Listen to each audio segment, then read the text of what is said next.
Kondisi Gustav cukup memprihatinkan. Kedua lengannya terasa mati rasa. Dia menatap sosok yang dikelilingi energi liar itu dari kejauhan. Dan ada satu hal yang pasti, ini adalah pertama kalinya Xiao Huang berevolusi.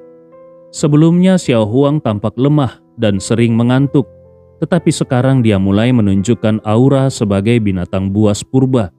Dengan keadaan seperti ini, semua monster pasti akan tunduk.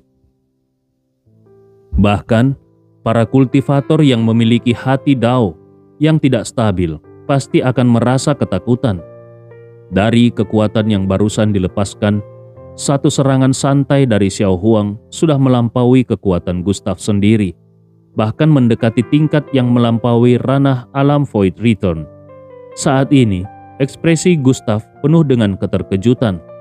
Meskipun Xiao Huang dulunya adalah Black Tiger King, tapi dia sudah mati sepenuhnya di bawah kekuatan petir suci. Namun, kemudian dia mengalami nirwana dan terlahir kembali.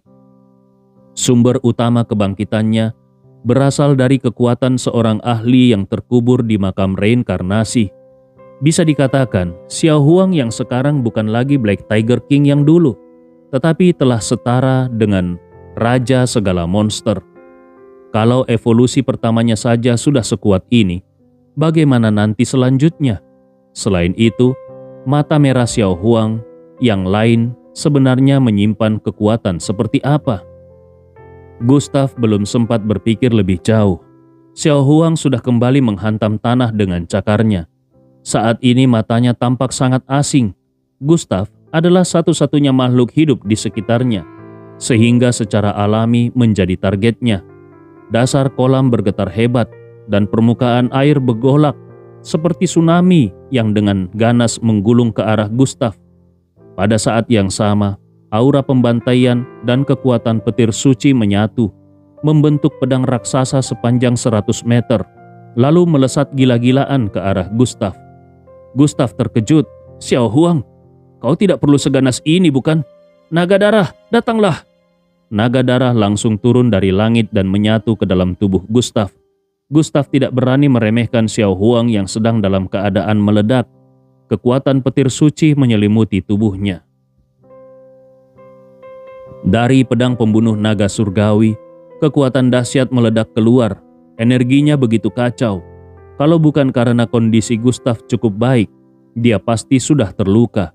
Gustav berseru, 10.000 pedang kembali ke sumbernya. Tiba-tiba, satu niat pedang terkondensasi, terbelah menjadi 2, lalu 4, hingga akhirnya berubah menjadi 10.000 bilah pedang. Kilauan cahaya melesat, ribuan pedang tertembak keluar. Niat pedang yang tak terhitung banyaknya menyerang pedang raksasa 100 kaki itu, seperti binatang buas yang mengamuk. Ribuan bilah pedang dalam sekejap bertabrakan dengannya. Terdengar bunyi benturan, seakan langit dan bumi runtuh. Di dasar kolam, cahaya menyusut dengan liar. Dalam satu benturan saja, pedang raksasa itu langsung menembus serangan Gustav. Dalam sekejap, petir suci menyebar. Kedua kekuatan tiba-tiba menghilang. Situasinya seimbang. Namun, gelombang energi menghantam ke segala arah dan menghantam tubuh Gustav serta Xiao Huang dengan hebat. Xiao Huang mundur beberapa langkah dan Gustav pun sama. Gustav tidak mampu menahan semburan darah dari mulutnya. Dia terluka meski tidak parah. Tubuhnya bergetar hebat. Sementara itu Xiao Huang tampak tidak terganggu, malah berlari ganas ke arah Gustav. Setiap langkahnya membuat air kolam beriak. Di dasar kolam bahkan muncul jejak kaki yang dalam dan mengerikan. Gustav mulai merasa kesal. Kenapa sebenarnya makhluk ini? Kalau itu musuh, Gustav bisa bertarung tanpa ragu. Tetapi ini adalah rekannya sendiri. Bagaimana caranya dia bertarung? Kalau saling menghancurkan, itu bukan hasil yang dia inginkan. Saat itu suara tua terdengar.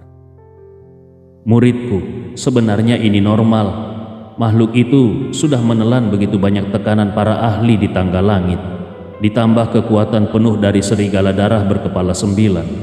Kekuatan ini terlalu besar. dan setelah berevolusi dia harus melampiaskannya. Kalau tidak, tubuhnya akan meledak dan mati. Dalam kondisinya saat ini, dia tidak mungkin mengenali siapapun, bahkan mungkin ingin membunuhmu.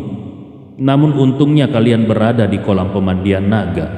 Kolam ini kuat karena mengandung mata air dari air mata naga. Setetes saja bisa membuat naga darah menjadi berkali-kali lebih kuat. Ini sangat penting untuk naga darahmu. Biarkan dia segera menyerap energi di dalamnya. Setelah mata air dari air mata naga sepenuhnya terserap, naga darah akan memiliki kekuatan untuk melawan makhluk itu.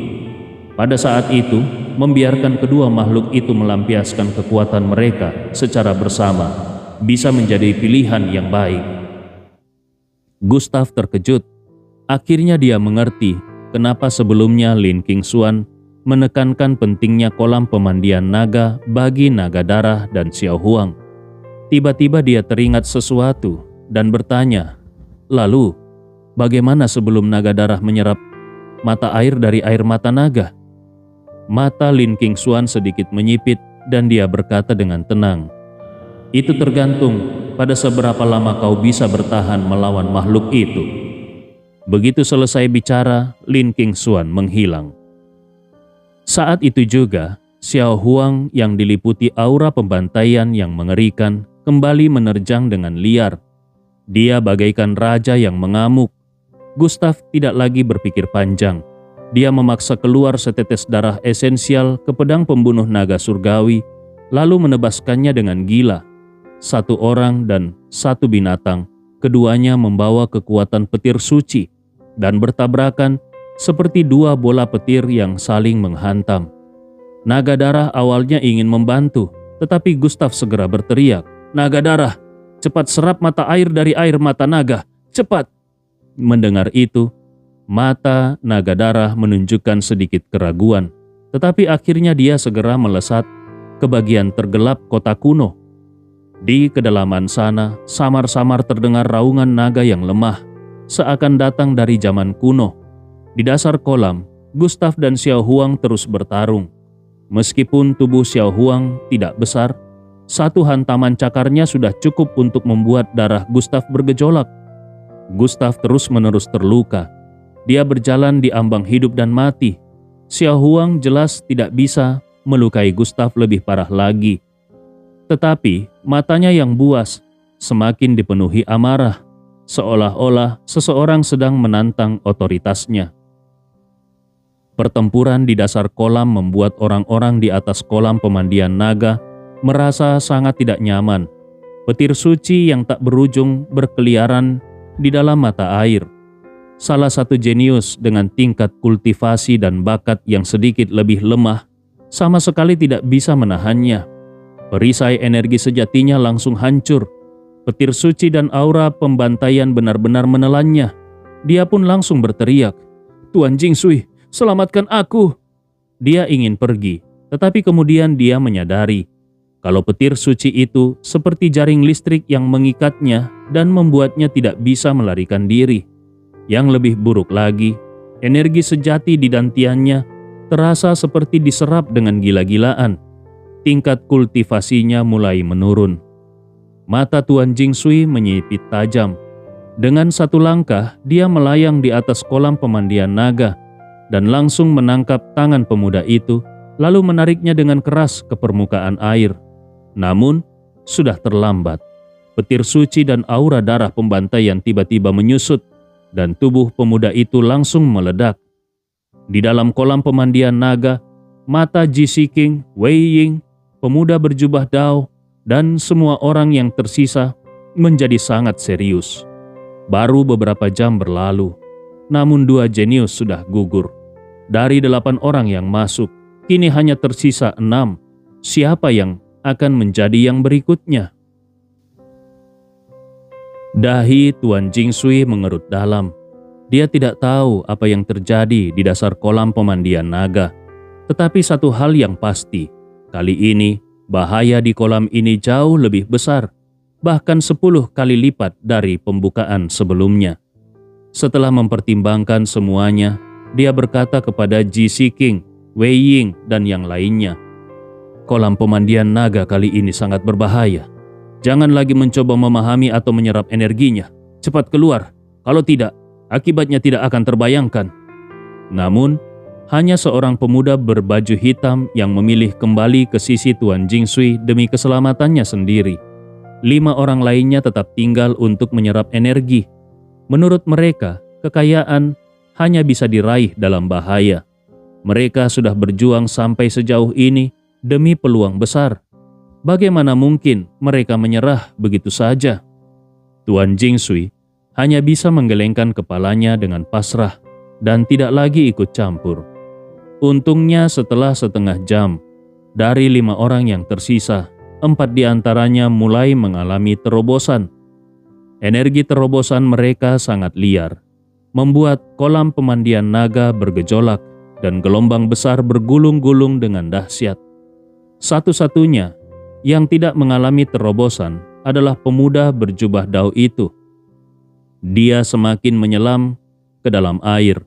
Tangannya menggenggam sebuah jimat giok. Pada jimat itu terukir 2 karakter besar, Sekte Dao. Dari awal, dia memang dikirim oleh Sekte Dao. Sepanjang waktu, dia tetap rendah hati dan tidak mencolok karena ingin menjalankan misi yang diberikan oleh pemimpin Sekte Dao kepadanya. Dia adalah satu-satunya percobaan matang yang sedang dikembangkan oleh pemimpin Sekte Dao. Dulu, Gustav menghadapi Tuan Pembunuh dan 3 lainnya di dekat puncak King Xuan. Mereka adalah kelompok pertama, sedangkan pemuda ini adalah kelompok ketiga. Kekuatannya sudah melampaui ranah alam Void Return, dan akar spiritual serta garis keturunannya cukup kuat untuk menginjak-injak segalanya. Selama 1000 tahun, Sekte Dao sudah merekrut jenius dari seluruh Gunung Kunlun dengan satu rencana gila di dalam hati mereka. Kalau rencana ini berhasil, Sekte Dao akan segera menjadi sekte nomor 1 di Gunung Kunlun. Bahkan mereka bisa menguasai seluruh dunia Gunung Kunlun. Saat ini, bagi pemimpin Sekte Dao, ancaman terbesar adalah Gustav dan Duan Huaiyan dari Sekte Gerbang Dewa Medis. Dalam pertarungan antara jenius Gunung Kunlun, meraih peringkat pertama bukanlah yang terpenting. Pemimpin Sekte Dao telah memerintahkannya. Kalau bertemu Gustav, dia harus membunuh Gustav dengan segala cara dan merebut rahasia yang ada pada Gustav. Dan dia sangat yakin Gustav ada di dasar kolam pemandian naga. Tanpa ragu, murid Sekte Dao itu menghilang ke dalam air dan berenang ke dasar kolam. Bahaya semakin mendekat. Sementara itu, di dasar kolam pemandian naga, Gustav terengah-engah dengan napas kasar. Pedang pembunuh naga surgawi tertancap di tanah, menopang tubuhnya. Pakaian santainya telah hancur total, dan tubuhnya penuh dengan luka-luka berdarah. Dia mengangkat kepalanya, menatap Xiao Huang yang buas, dan dia merasa tidak berdaya. Makhluk ini ternyata masih belum kehabisan energi, seolah-olah memiliki kekuatan tanpa batas. Bagaimana mungkin dia bisa terus bertarung seperti ini? Gustav berkata, "Xiao Huang, bagaimana kalau kau coba menabrak tembok saja? Aku benar-benar sudah kehabisan tenaga menjadi sparring partnermu." Namun bagi Xiao Huang, kata-kata itu adalah penghinaan. Detik berikutnya, dengan kekuatan petir yang dahsyat, dia melesat ke arah Gustav. Gustav benar-benar pasrah. Dia ingin mencabut pedangnya, tetapi dia sama sekali tidak memiliki tenaga. Dia terlalu lelah. Namun dalam pertempuran sengit dengan Xiao Huang, dia merasakan kalau intuisinya untuk menerobos ke tahap berikutnya semakin kuat. Dia bisa menerobos sekarang. Dalam sekejap mata, Xiao Huang sudah berada tepat di depannya dan melepaskan serangan telak. Tubuh Gustav langsung terpental jauh. Di udara, dia memutar tubuhnya dan menancapkan pedangnya ke tanah. Bunga api menyebar di dalam air, menciptakan sebuah jejak pedang yang mengerikan. Namun, sebelum Gustav sempat menstabilkan tubuhnya, Xiao Huang kembali menerjang. Kali ini dengan niat membunuh yang dingin. Di telapak tangannya yang lembut, muncul bilah baja tajam, di mana petir suci dan aura darah pembantaian berputar mengelilinginya, lalu langsung menusuk ke arah leher Gustaf. Gustaf tersentak. "Xiao Huang, ini benar-benar mau membunuhku." Dia menggenggam sebatang jarum perak kuno di telapak tangannya. Baru saja dia hendak melepaskan kekuatan jarum Lin Qingxuan, tiba-tiba dari dalam kegelapan terdengar raungan naga yang mengguncang langit dan bumi. Suaranya begitu nyaring, hingga tanah pun ikut bergetar. Sesaat kemudian, Gustaf melihat sosok merah menyala melesat keluar. Itu adalah naga darah. Namun, saat ini, tubuh naga darah sudah menjadi beberapa kali lebih besar dari sebelumnya, dan auranya sangat menakutkan. Permukaan tubuhnya bersinar dengan sisik-sisik naga, memancarkan cahaya yang menyilaukan. Naga darah dalam amarahnya untuk melindungi tuannya menjadi sangat buas. Jarak 1000 meter baginya hanya sekejap mata. Naga darah langsung menabrak tubuh Xiao Huang. Merasa terancam, Xiao Huang meraung marah dan mengayunkan cakar bajanya ke arah naga darah. Namun cakarnya tidak mampu menembus pertahanan naga darah, melainkan hanya memercikkan bunga api yang intens. Naga darah langsung melemparkan Xiao Huang ke kejauhan. Dalam sekejap, dua sosok besar dan kecil itu terlibat dalam pertarungan sengit. Pertempuran antara naga, dewa kuno, dan raja binatang kuno. Kecepatannya terlalu tinggi. Yang bisa dilihat Gustaf hanyalah dua kilatan cahaya merah dan biru yang terus bertabrakan dan berpisah.